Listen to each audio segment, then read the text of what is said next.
Está no ar, Aldeias e Quilombos.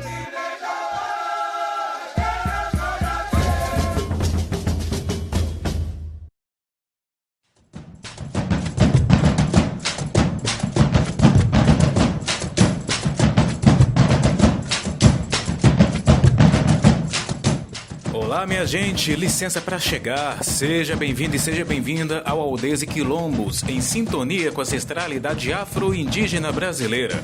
O programa Aldeias e Quilombos é uma produção da sociedade civil com o apoio da Fundação de Cultura Cidade do Recife e Secretaria de Cultura do Recife, através do edital de ocupação da Frei Caneca FM.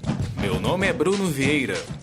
E eu sou Manuela Lira. Estamos aqui toda semana na proposta de dar visibilidade a iniciativas, pessoas, grupos e instituições que lidem com a pauta negra, quilombola e indígena no Brasil. Nós estamos no Instagram e no Facebook. Só buscar a gente lá, Aldeias e Quilombos. E a gente está sempre aberto a sugestões de pauta. Entre em contato conosco pelo e-mail aldeiasequilombos@gmail.com.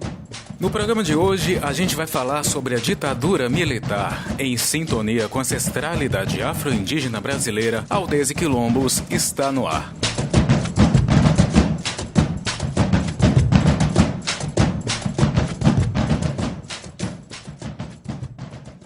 De 1º de abril de 1964 a 15 de março de 1985, a história nacional foi marcada pelo regime de exceção implantado por militares e civis.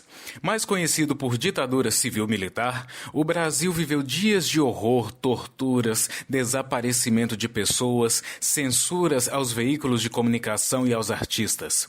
Muitos desses, inclusive, foram obrigados a se exilar em outros países.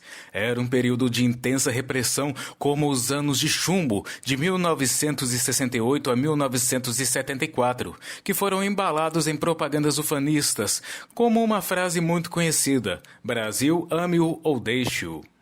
Como não poderia ser diferente, houve uma parte da população que sofreu um impacto muito maior no sentido da repressão, discriminação e violência policial. O Aldeias e Quilombos de hoje vem falar como a ditadura militar no Brasil afetou a vida de pessoas negras, quilombolas e indígenas. Vamos começar os trabalhos ouvindo a reflexão sobre a ditadura militar e os povos indígenas, com o historiador e coordenador do curso Histórias e Culturas Indígenas, Clóvis Beringate. Professor Clóvis trabalha na Universidade Latino-Americana, UNILA, localizada no Paraná, e também faz parte do Conselho Indigenista Missionário, o CIMI.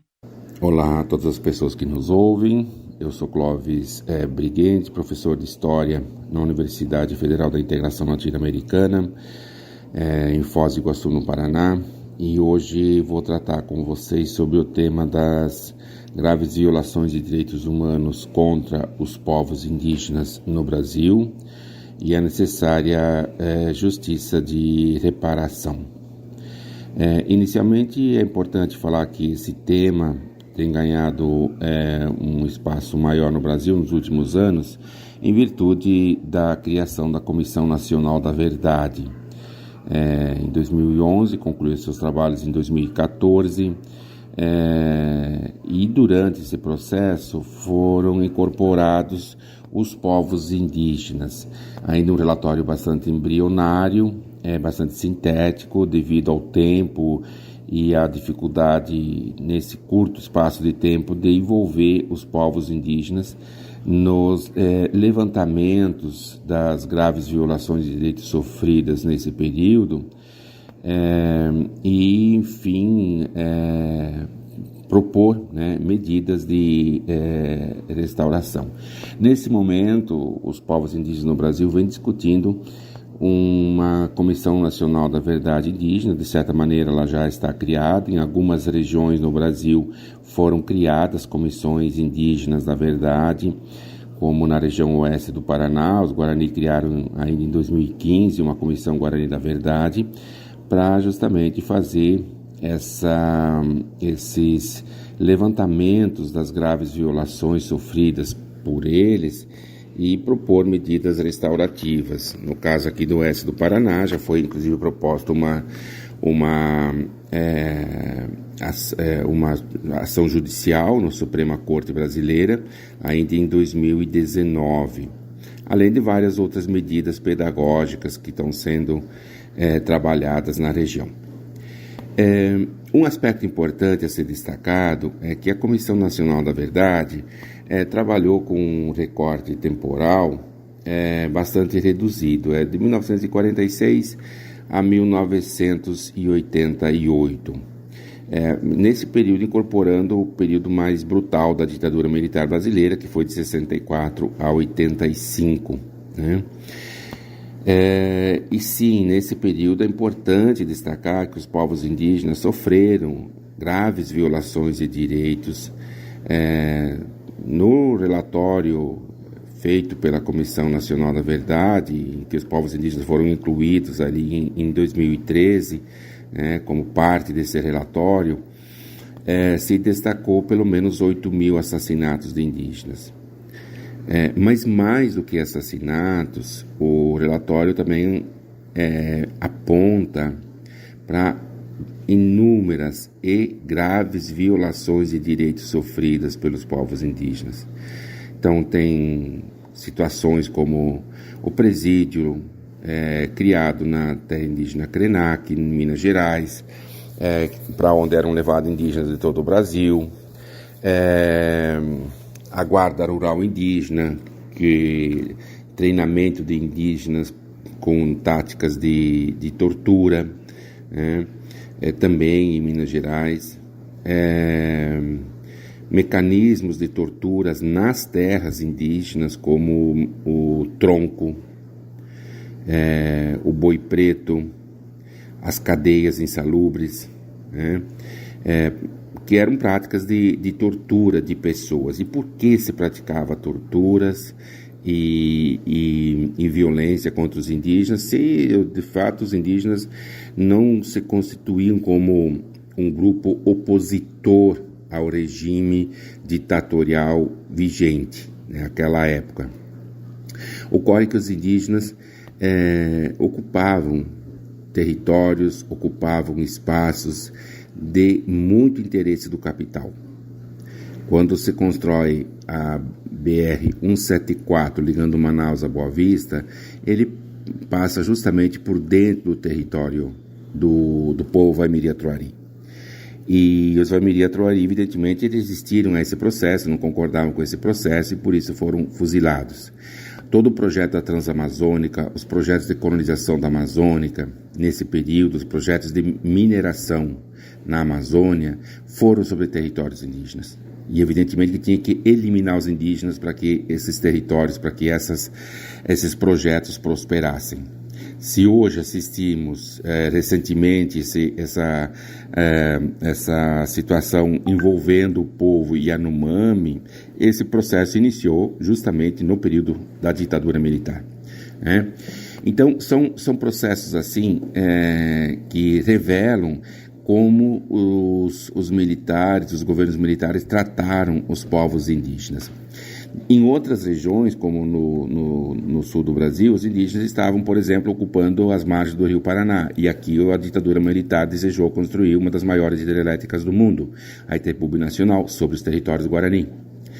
E para isso precisava eliminar essas populações aqui, nas terras Caingangue, no centro-sul do Brasil, as terras Guarani e Caiová, no Mato Grosso do Sul, com importante cobertura vegetal da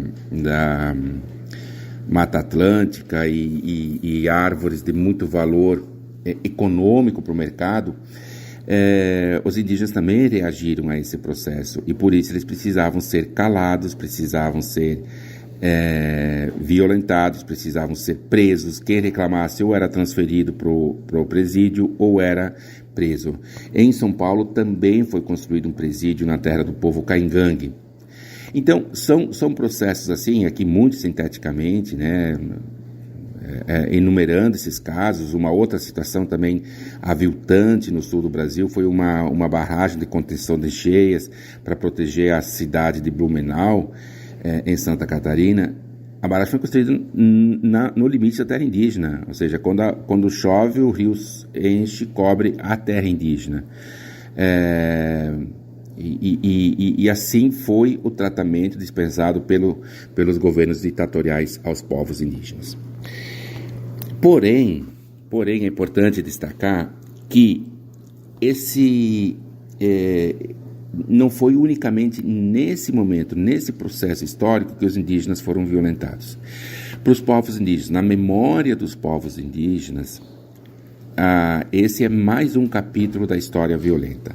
Basta lembrar que em 1968 foi divulgado um relatório que iniciou em 67 do procurador federal Jader de Figueiredo Correia, em que ele enumera inúmeros casos de violência e violações de direitos contra os povos indígenas. É conhecido na nossa literatura como o relatório Figueiredo, né? Está disponível online para quem quiser acessar, e ele só foi divulgado agora, acessado em 2012, né? Porque se considerava que era um relatório que tinha sido destruído. No entanto, ele ficou escondido da população indígena, da população nacional.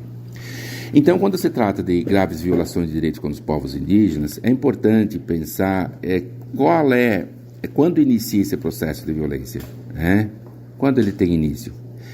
É 1946, é 1964, ou ele remete a um período mais longínquo, né? E qual seria esse período longínquo? Seria a chegada de Colombo nas Américas, 1492? Seria a chegada de Cabral em 1500? Seria as independências no século XIX? Seria a República, no caso do Brasil, no final do século XIX? Então, essa definição do marco temporal de quando inicia essa violência contra os povos indígenas, ela é fundamental.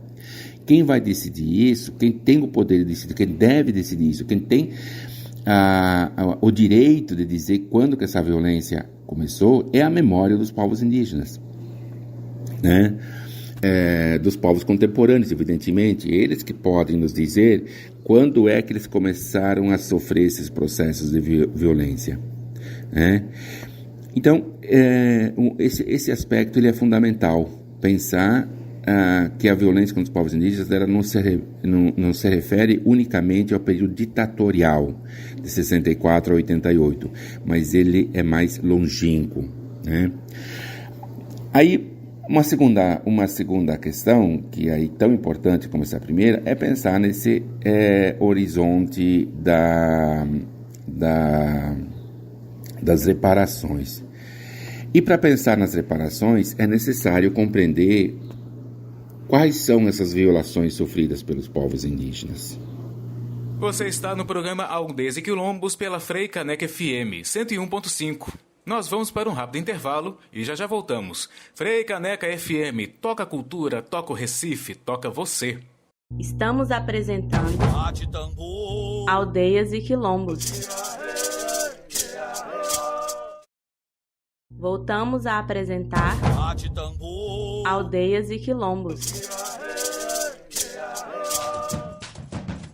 De volta com Aldeias e Quilombos. Se você tem sugestão de pauta, quer divulgar o trabalho de uma pessoa quilombola ou indígena, fale conosco.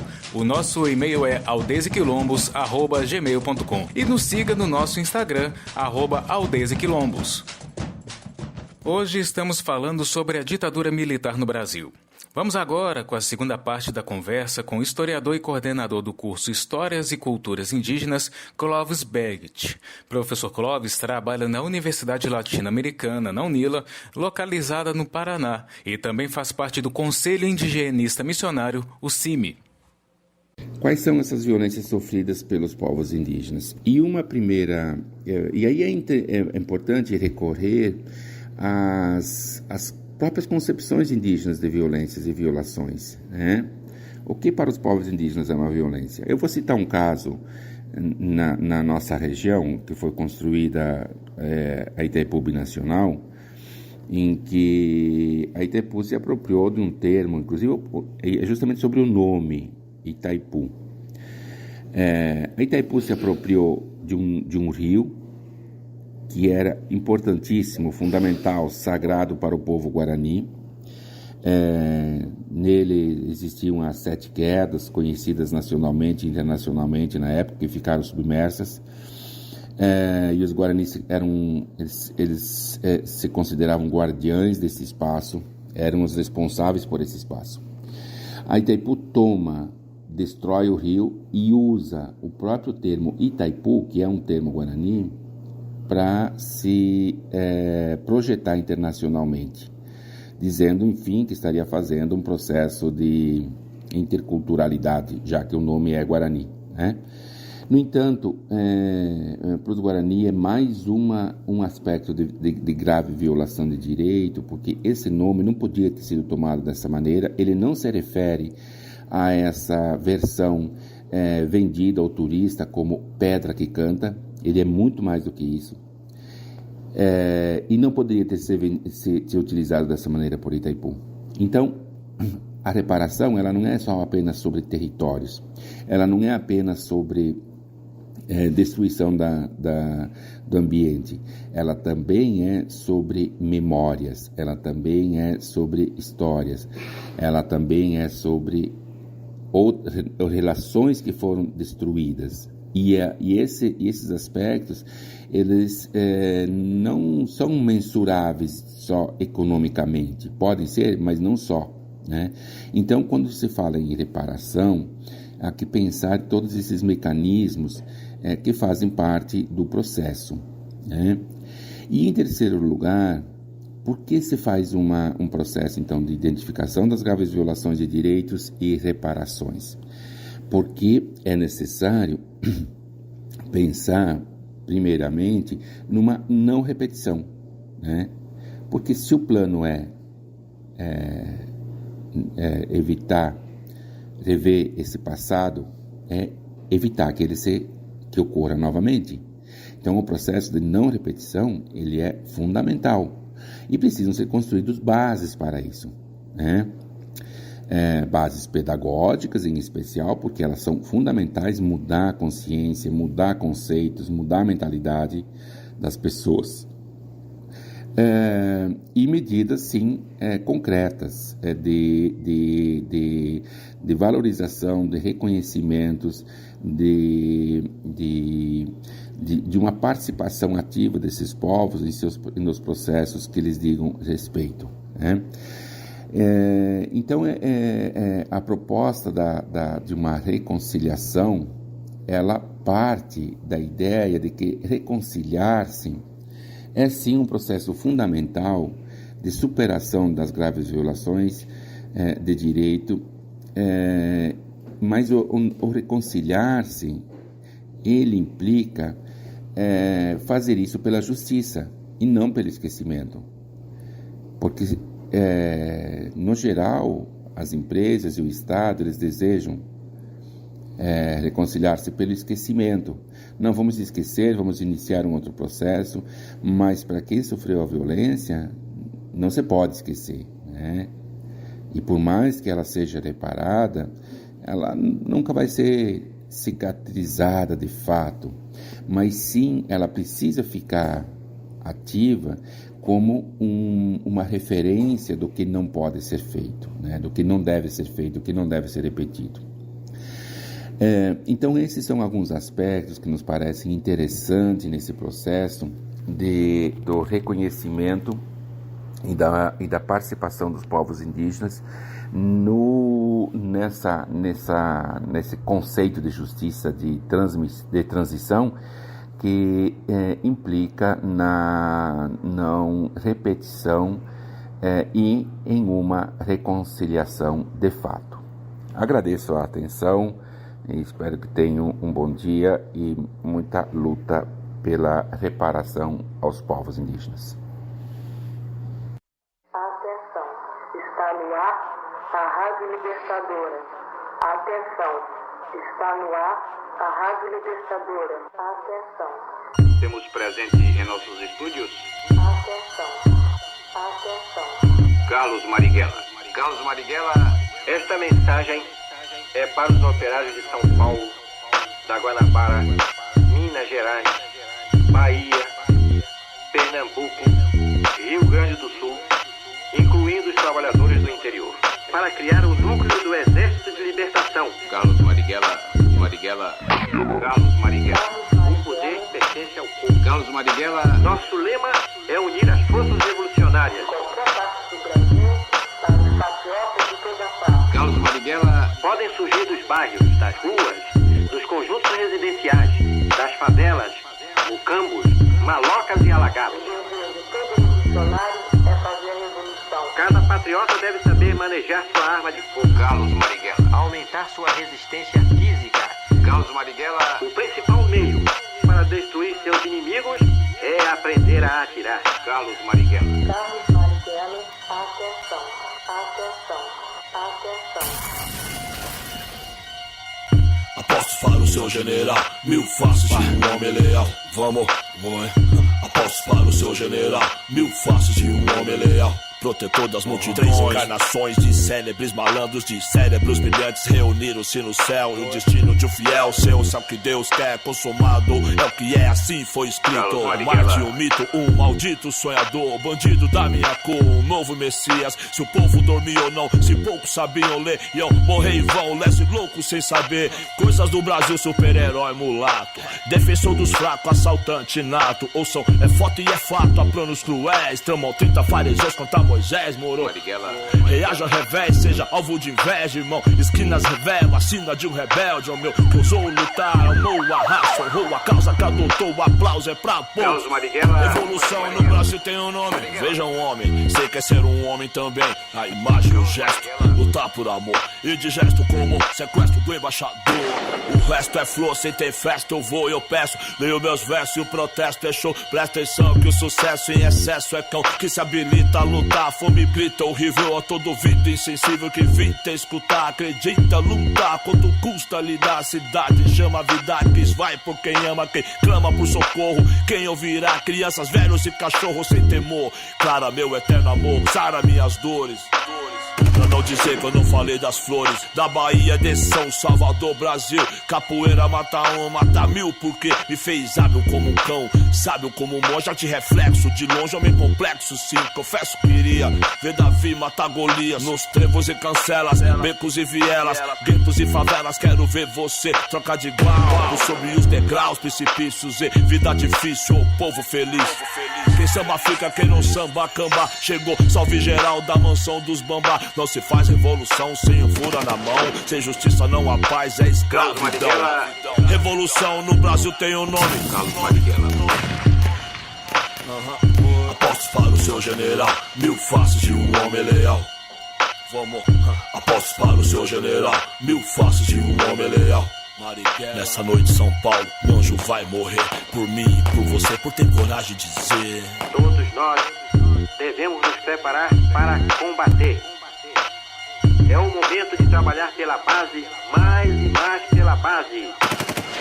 Chamemos os nossos amigos mais dispostos, tenhamos decisão, mesmo que seja enfrentando a morte, porque para viver com dignidade, para conquistar o poder para o povo, para viver em liberdade, construir o socialismo, o progresso, vale mais a disposição. Cada um deve aprender a lutar em sua defesa pessoal, aumentar sua resistência física, subir ou descer por escarpas e barrancos. À medida que se for organizando a luta revolucionária, a luta armada, a luta de guerrilhas, que já venha com a sua arma.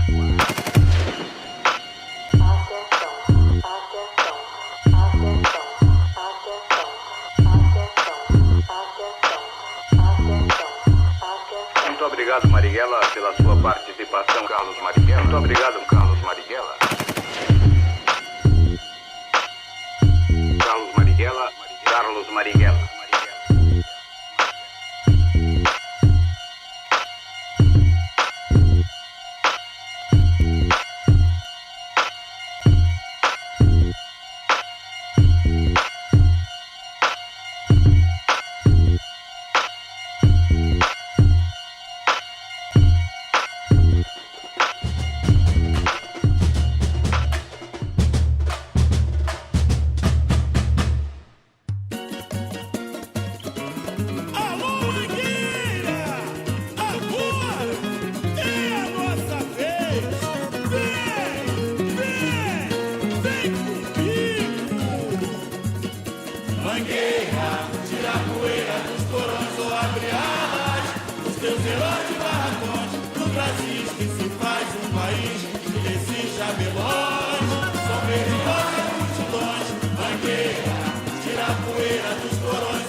está no programa Aldeias e Quilombos pela Freicaneca FM 101.5 do Recife. Nós vamos para um rápido intervalo e já voltamos. Freicaneca FM, toca a cultura, toca o Recife, toca você. Estamos apresentando Aldeias e Quilombos. Voltamos a apresentar Aldeias e Quilombos. E estamos de volta com Aldeias e Quilombos em sintonia com a ancestralidade afro e indígena brasileira. Só lembrando que estamos no Instagram, @Aldeias e Quilombos. Segue a gente lá. Os impactos da ditadura militar em Pernambuco foram devastadores. Quem vai trazer uma reflexão histórica para a gente de como esse período afetou a vida dos pernambucanos e das pernambucanas é o advogado e professor da Unicap, Manuel Moraes.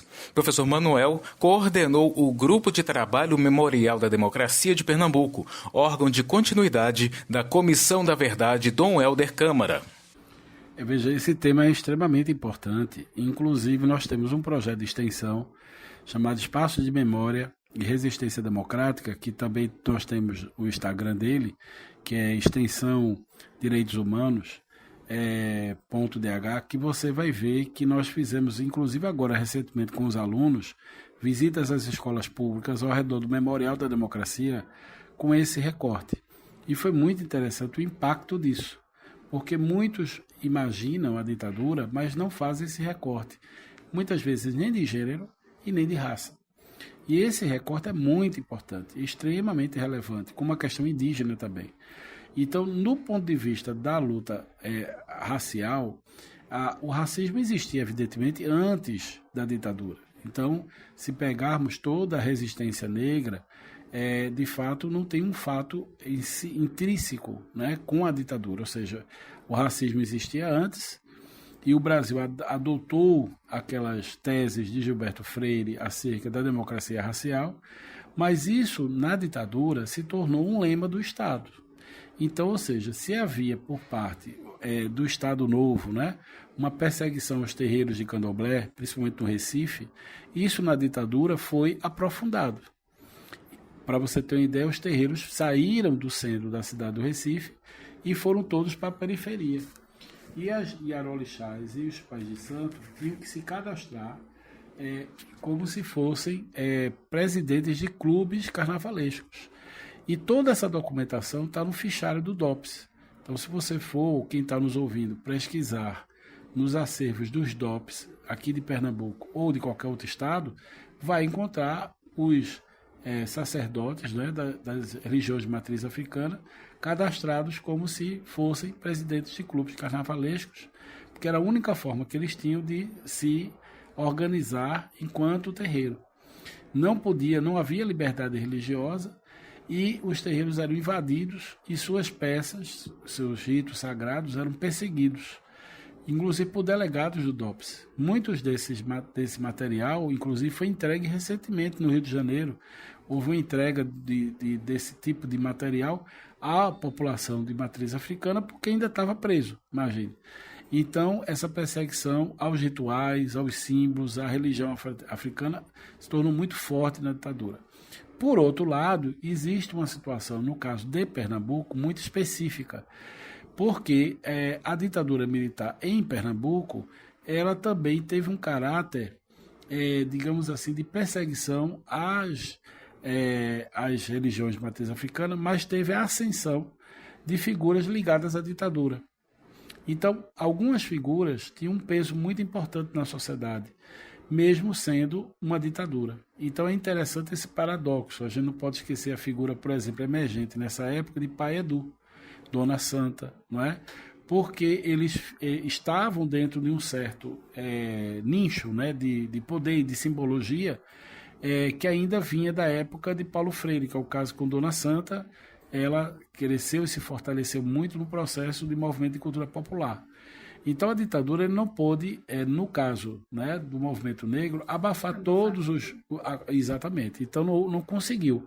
E por não conseguir, é que essas figuras conseguiram resistir, e como também os afoxés, etc. e tal. Então isso é muito forte. Uma MNU ele tem uma história à parte também dessa luta, né? Porque ele surge dentro de um contexto de ditadura, mas ele vai se fortalecendo com a redemocratização. Então eu cheguei a entrevistar alguns membros do MNU, que falou da importância, né, do MNU para também a resistência democrática, que é também algo que não é contado, que não é narrado, que não é trazido, como a população, a partir do Movimento Negro Unificado e outras organizações, conseguiram resistir à ditadura e contribuir no processo de redemocratização. O senhor acha que, mesmo com todo esse movimento, né, de resgate, de trazer à tona a memória, ainda tem muitas lacunas? Muito, porque, por exemplo, quando se pensa nos guerrilheiros mortos, quando se pensa nos perseguidos, não se vê a figura de Marighella, não se vê a figura de comandante crioulo aqui de Pernambuco, que, como eu disse a você, esse perfil dos negros que foram perseguidos em Pernambuco e foram mortos e assassinados, muitos deles são desconhecidos da própria sociedade pernambucana, porque se dá muita ênfase, não que isso seja uma questão racial, mas talvez um traço da branquitude, né? Você tem o nome dos guerrilheiros e dos assassinados brancos, que são mais conhecidos, e os negros são menos conhecidos.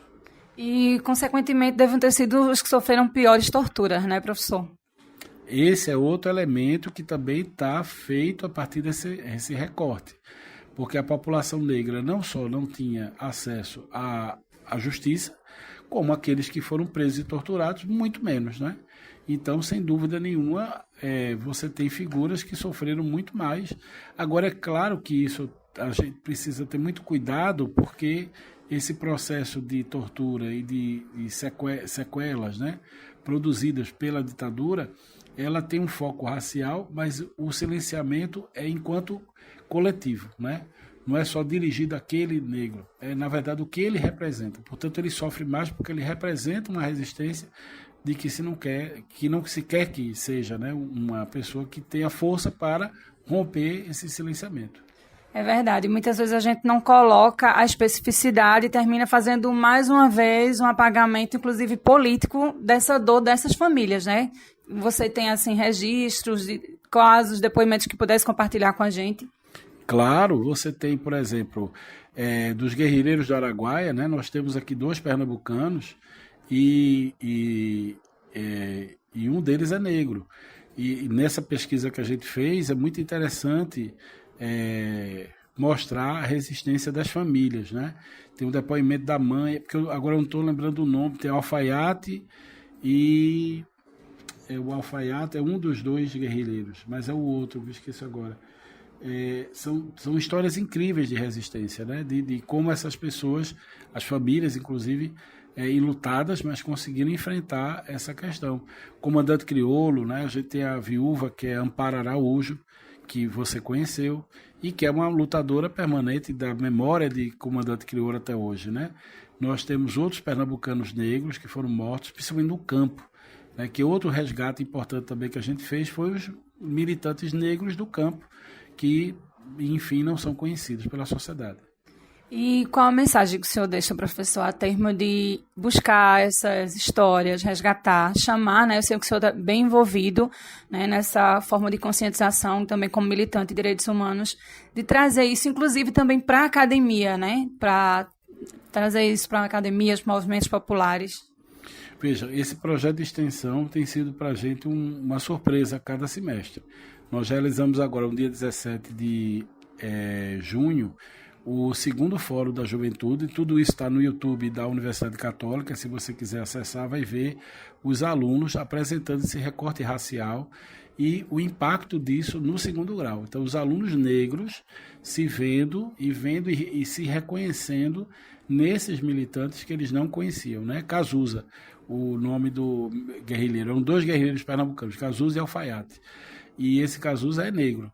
Então, nós não temos esse registro dessa forma. Então, muitas vezes a gente perde essa dimensão racial e, como você disse, veja, você não tem torturadores negros com a mesma ênfase que você tem negros torturados, porque também a ditadura ela era de classe, né? E essa classe era a classe branca, dominadora, hegemônica, né? Que vai praticar as torturas contra a população negra ou população marginalizada que lutava em defesa de um Brasil melhor, de uma redemocratização do acesso à terra, não é? Ou seja, a criminalização dos movimentos sociais foi uma tônica do Estado Novo, mas que repercutiu na ditadura militar, porque ela era um complexo, né, internacional. A gente nunca pode esquecer que o golpe de 64 não é local. É um golpe que foi urdido, planejado pela CIA, junto com os Estados Unidos, a nível na América Latina. Mas é claro que, no caso de cada país, tem seu retoque, né? Tem um refinamento de crueldade de cada país. E no nosso Brasil, a gente não pode deixar de pensar que o racismo é estrutural e, portanto, a repressão nessa época também foi racial. Por mais que a gente fale, nunca conseguiremos calcular o estrago dessa página infeliz da nossa história, como diria Chico Buarque. Porém, tampouco deveremos nos calar, porque o horror que foi a ditadura não pode ser esquecido. Precisa ser lembrado, refletido, para que a ignorância e a maldade não negligenciem um governo autoritário e que isso não se repita. A Comissão Nacional da Verdade, em seu relatório final, reconheceu 434 mortes e desaparecimentos políticos. Este número não tem um recorte de raça, mas estimativas apontam que o impacto nos povos indígenas seria de 8.350 mortes, segundo o Ministério dos Povos Indígenas. Já dos 434 mortos identificados pela Comissão Estadual da Verdade de São Paulo, 41 eram líderes negros, ou seja, a mão de ferro da ditadura ainda foi maior, mais cruel com essas populações. Por tudo isso, a gente vai estar sempre defendendo a democracia, a liberdade de expressão, o direito dos trabalhadores e trabalhadoras desse país, de pessoas negras, quilombolas e indígenas. Ressoaremos sempre em uma única voz. Ditadura nunca mais.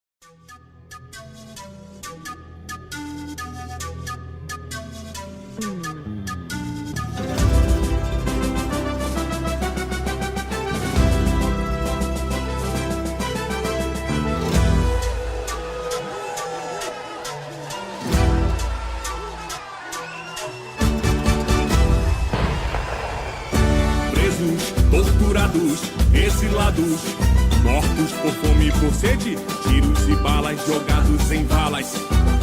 Opressão no Brasil, meu povo sucumbiu. Tua continência, minha resistência, no teu peito medalhas brilhantes. Teus fuzis eram de aço, contra flechas fumegantes. Ainda estamos aqui, vão cair.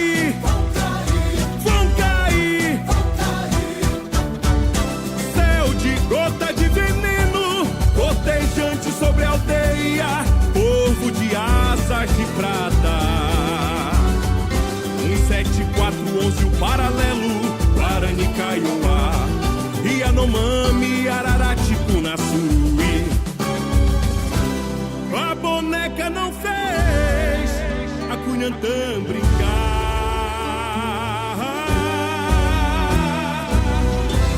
O brinquedo não fez o curumim sonhar. O novo voo da liberdade, a outra face, nossa verdade. O voo azul ganhou as alturas na contramão da ditadura. Se fez da minha terra um encoberto cemitério. Grito ao mundo sem segredo, medo ou mistério. Vão cair, somos resistência, luta e existência. Ninguém vai calar os tambores da minha nação. Vão cair, somos resistência, luta e existência. Mesmo com as asas da morte, ainda estamos aqui.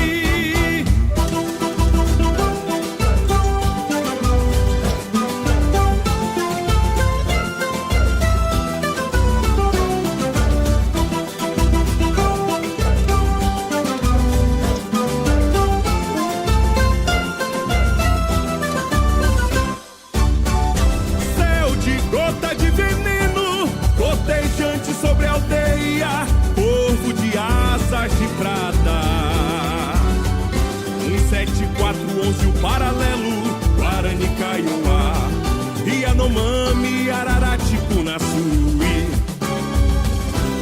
A boneca não fez a Cunhantã brincar.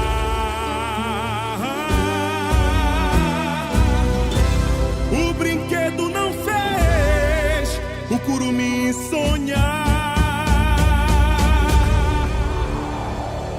O novo voo da liberdade, a outra face, nossa verdade. O voo azul ganhou as alturas na contramão da ditadura. Se fez da minha terra um encoberto cemitério. Grito ao mundo sem segredo, medo ou mistério. Vão cair, somos resistência, luta e existência. Ninguém vai calar os tambores da minha nação. Vão cair, somos resistência, luta e existência. Mesmo com as asas da morte, ainda estamos aqui.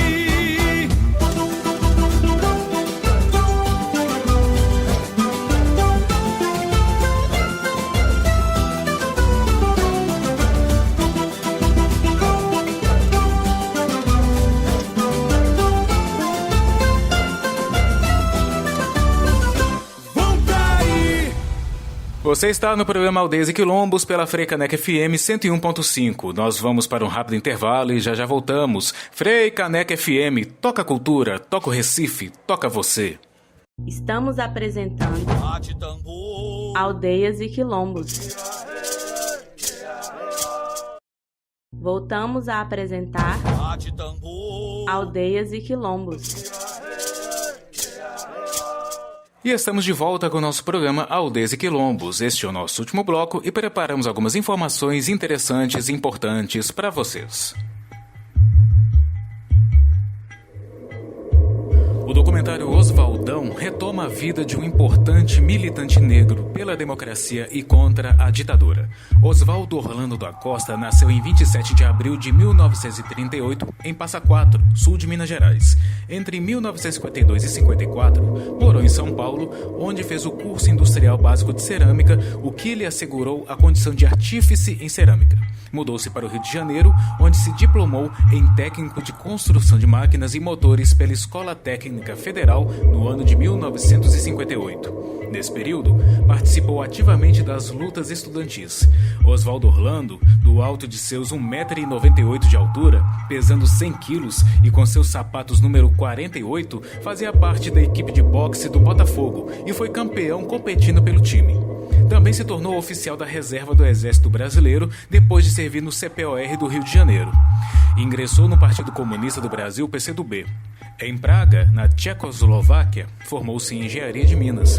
Oswaldão foi um dos primeiros militantes do PCdoB a chegar na região do Araguaia, por volta de 1966 e 67, e tinha a tarefa de criar condições para a chegada de novos militantes e mapear a área. Embrenhou-se nas matas e percorreu os rios se apresentando como garimpeiro e mariscador. Tornou-se rapidamente conhecido e amigo dos camponeses. Participou de caçadas e pescarias, trabalhou na roça, tornou-se grande conhecedor das matas. Em 1969 passou a viver na margem do rio Gameleira. Dirigiu vários combates ao lado de Dinalva Conceição Oliveira, a Dina, se tornando o mais conhecido e respeitado guerrilheiro entre a população do Araguaia. Ele fazia parte do contingente guerrilheiro que rompeu exitosamente o cerco militar quando atacado por um grande número de tropas do exército em 25 de dezembro de 1973. Oswaldão, o guerreiro invencível que desafiou a ditadura militar empresarial, Oswaldão, o guerreiro invencível que desafiou a ditadura militar empresarial, o gigante negro que despistava os militares com botas viradas que faziam pegadas ao contrário nas marchas pelas matas, virou um encantado, uma entidade do Terecô ou Tambor da Mata, religião afro-brasileira praticada em regiões do Maranhão, Piauí e outros estados. Eternizado como herói do nosso povo, Oswaldão foi assassinado em 4 de fevereiro de 1974 pela ditadura militar, aos 35 anos. Com direção de Ana Peta e Vandré Fernandes, narração de Criolo, Leci Brandão, Antônio Pitanga e Flávio Renegado, o documentário Oswaldão pode ser encontrado no YouTube. Momento Parente. Este é um momento que dedicamos a auxiliar as comunidades e divulgar as suas campanhas. A Articulação dos Povos Indígenas do Brasil, a PIB, arrecada fundo para a luta dos povos originários. Se você quiser ajudar, basta realizar um Pix na chave e-mail para projetos@apiboficial.org ou entrar no site no endereço www.apiboficial.org e clicar na aba Apoie a PIB. A sua solidariedade faz a diferença na vida das comunidades indígenas e quilombolas.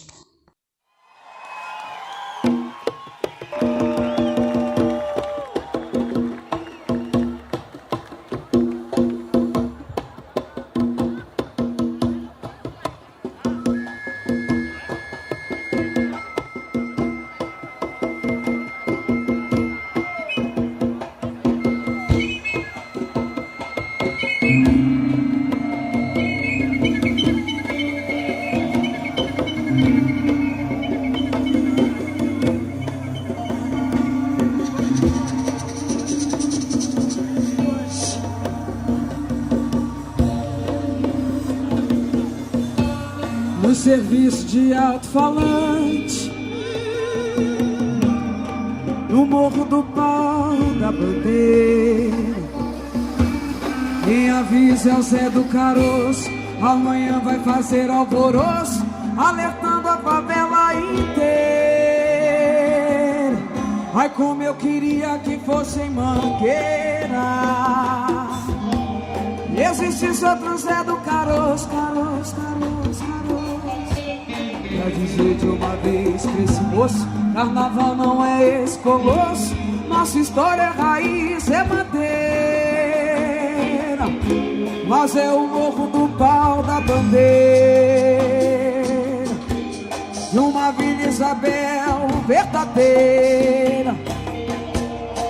O Zé do Caroço trabalha, o Zé do Caroço batalha, e que malha é o preço da feira. E na hora em que a televisão brasileira distrai toda a gente com a sua novela, é que o Zé bota a boca no mundo, é que faz o discurso profundo. Ele quer ver o bem da favela. Está nascendo um novo líder no morro do pau da bandeira. Está nascendo um novo líder no morro do pau da bandeira, no morro do pau da bandeira, no morro do pau da bandeira.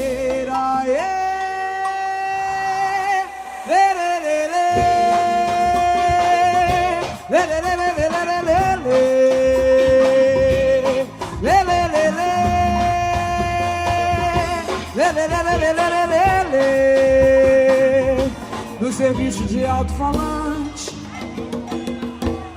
no morro do pau da bandeira, quem avisa é o Zé do Caroço. Amanhã vai fazer alvoroço, alertando a favela inteira. Ai, como eu queria que fosse em Mangueira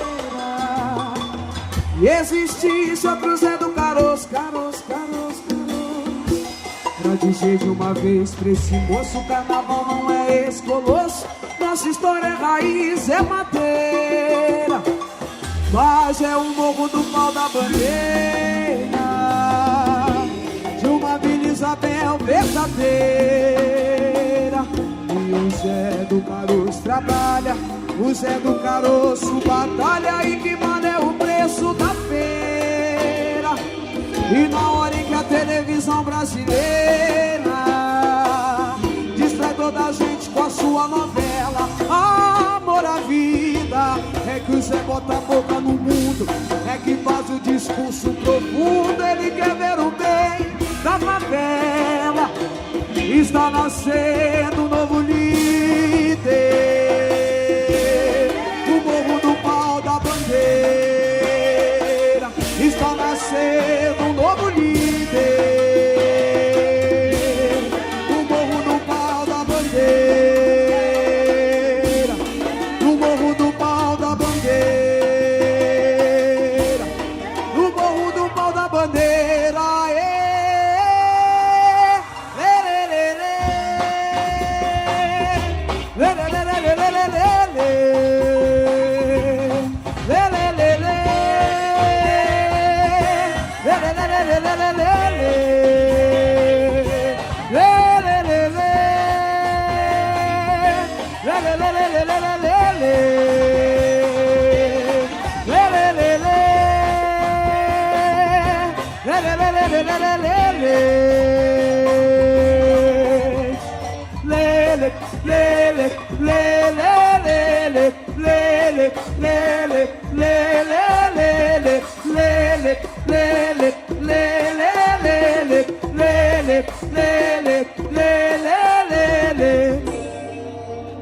Liberdade.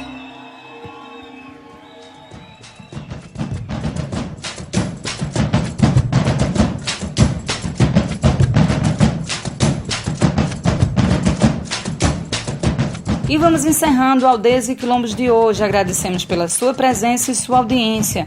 Esteja à vontade para sugerir pautas e mandar sua música. Nosso e-mail é aldeiasequilombos@gmail.com. E tem o nosso Instagram também. Segue a gente lá, @aldeiasequilombos. O programa tem a produção e apresentação de Manuela Lira e de Bruno Vieira. O programa Aldeias e Quilombos é uma produção da sociedade civil com apoio da Fundação de Cultura Cidade do Recife e Secretaria de Cultura do Recife, através do edital de ocupação da Frei Caneca FM. Até a próxima semana.